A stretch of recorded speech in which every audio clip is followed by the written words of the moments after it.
Moi kaikille, minun nimeni on Adolfo, olen kotoisin Meksikosta ja tällä kertaa olen tehnyt tämän video, koska mun haluaisin puhua vähän suomea. Ja siis mä uskon, että suomen kieli on tosi kaunis kieli ja mun haluaisin opiskella suomea hyvin, mutta valitettavasti se on tosi vaikea kieli mun mielestäni, koska se on tosi erilainen kieli ja, ja ja siis se on tosi ainutlaatuinen kieli, koska vain Suomessa se on virallinen kieli ja mä en tiedä, siksi mun haluaisin opiskella suomea hyvin, koska se on tosi mielenkiintoinen juttu.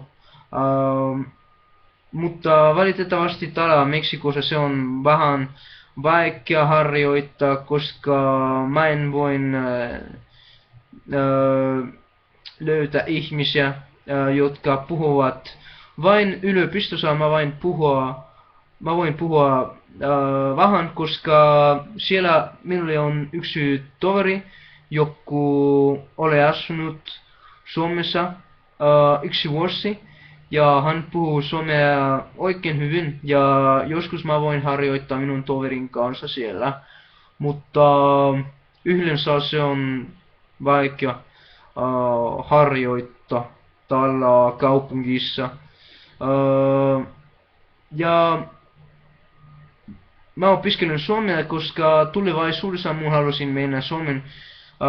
Mä uskon, että Suomi on tosi kaunis maa, se on pohjoinen maa, se on erilainen maa. Ja mun halusin mennä käymään ja koska mä uskon, että se olisi mahdollisuus harjoittaa siellä. Ja mä opiskelen suomea vain kirjan kanssa.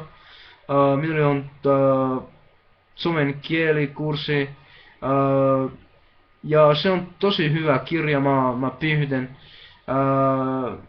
Ja mä en tiedä, mä tarvitsen apua ja siis mä olen tehnyt tämän videon, koska mun haluaisin löytää ihmisiä, jotka puhuvat, jotka oppivat suomea ja jos joku täällä oppii suomea ja haluaa harjoittaa minun kanssa, lähetti minulle viestin ja me voimme aloittaa harjoittaa ja puhua ja opiskella yhdessä.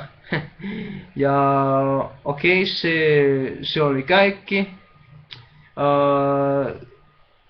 Kiitoksia paljon ja nähdään.